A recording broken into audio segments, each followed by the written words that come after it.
Assalamualaikum warahmatullahi wabarakatuh and good day to all. Today me and my group mates will be presenting the topic that we've chosen for our assignment, which is neurophysiology, stress relief through exercise. Our group members consist of 5 people, which starts with me, Putri Nuliana, Siti Nurfaisha, Siti Nusaira, Farha and Siti Fatima. Without further ado, let's jump straight into our topic for today. Have you ever got stuck in a traffic jam? Or burning a midnight oil to push through an assignment? Do you experience headaches, tense body and shoulder? And do you get irritated and angry easily? Well, you are most likely experiencing stress. Stress is a feeling of emotional or physical tension.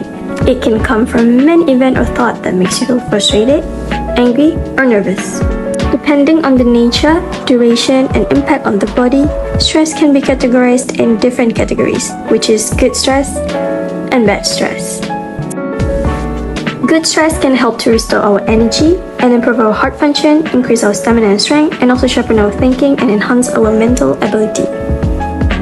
Bad stress, however, or commonly known as distress, has negative impacts on our body. Distress is divided into 3 phases. The first stage is acute stress, which occurs for a short period of time, comes and goes very quickly, and short-lived. This is the cause for anxiety, irritations, and anger. When acute stress is felt too frequently, it is called episodic stress. Episodic acute stress in some people occurs due to a series of stressful challenges occurring one after another in their lives. When a stress persists for a longer duration, it is called chronic stress. Chronic stress is brought by the long-term exposure to stresses.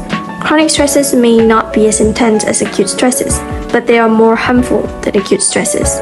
This is because the effect of chronic stress is the accumulated effects of stressor for a long time. Chronic stress not only affects the physical health, but is equally harmful for mental health.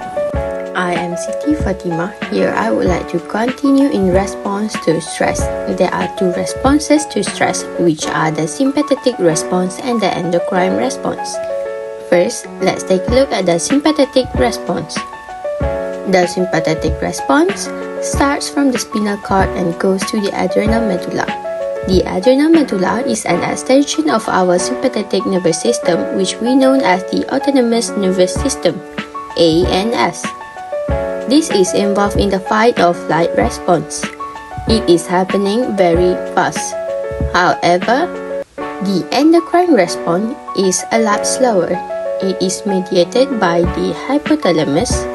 The hypothalamus extends as a part of the brain, and then we have the pituitary gland as the extension of both the anterior and posterior lobes, which both secretes hormones.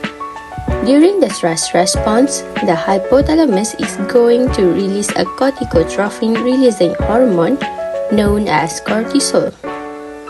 This cortisol hormone will lead the liver to release glucose. Adrenaline causes fast breathing and can also increase the heart rate. Let's move on to how exercise can reduce stress. First, exercise pumps up the endorphins, which are released during exercising like swimming, dancing, or hiking.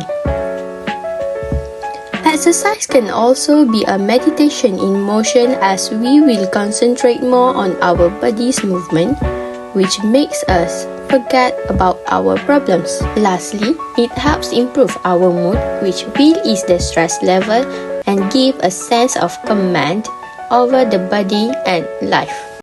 Did you know that central nervous system and endocrine system play important roles in response to stress?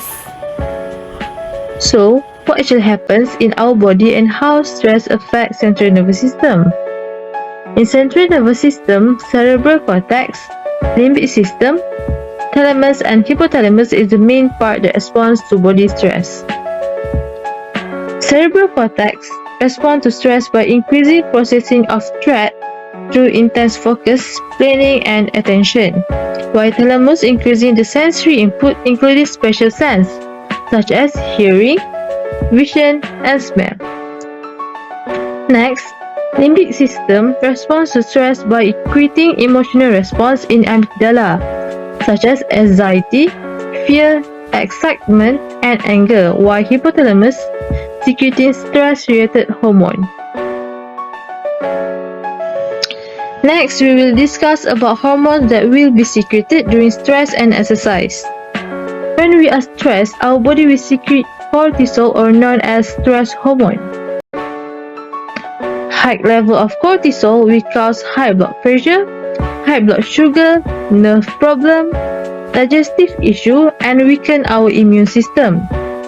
Increasing level of cortisol also will bring down level of serotonin and causing anxiety, depression, and headache. Besides cortisol, adrenaline also will be secreted.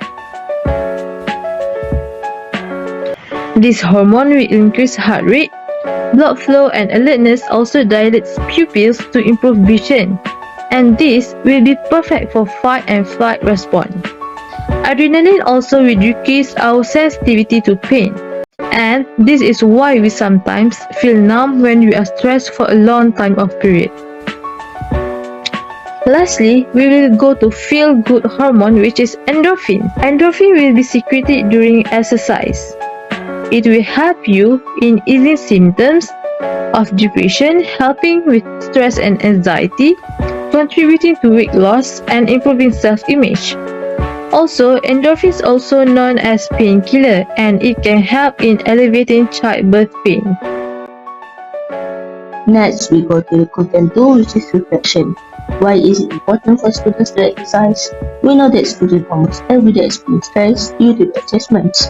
They will have some assignments which they have to submit in this short time, so it will get the burden to our head. Exercise is the easiest way to cope with stress because there are many facilities around us: ball, crickets, and also badminton courts. They also can do simple jogging and cycling around the campus. Other than that, there are zero cost for students to play in with leisure time, so they don't need to pay anything for exercise. Next slide. How does it affect our body? Students will feel energetic, they will participate actively in class, can sharply memorize the biological process, and other than that. Moreover, they also can stay focused and be more prepared. How does it relate with the meaning of physiology? We know that when we have stress, adrenaline gland will secrete adrenaline and cortisol, which will go to the bloodstream, and it will affect the blood level. Exercise will stimulate the production of endorphins, and endorphins will reduce the levels of adrenaline and cortisol back to the normal state. It will give negative feedback. So now I will talk about the appreciation of endocrine system functional from Islamic perspective. The first one is we can easily fulfill the obligation as a Muslim. The obvious example we can see is in prayer, which requires many movement from standing to sujud. If we don't have healthy body, we will get tired easily and have no strength, which lead to losing our focus in prayer and make our prayer imperfect. The second one is appreciate the body given by Allah Subhanahu wa Ta'ala. Since our body is a gift to us from Allah, we should treasure it. Therefore, we should look after our body carefully and take care of every system in it. The last point is avoid stress to brain. We know that from stress, the negative energy will be released and radiates through our body. However, from exercise, the endorphin hormone will be released and increase our mood and reduce the stress. Therefore, our brain will be able to handle the stress and improve our mental health. In conclusion, stress may develop into illness and many bad effects. There are actually many ways to cope with stress, and the easiest way we can do as a student is exercise. And by doing exercise also, we can keep our system works better. That will affect highly to our brain, since we know that brains direct the whole body function as a central nervous system. Furthermore, it can improve our lifestyle and make our life become meaningful.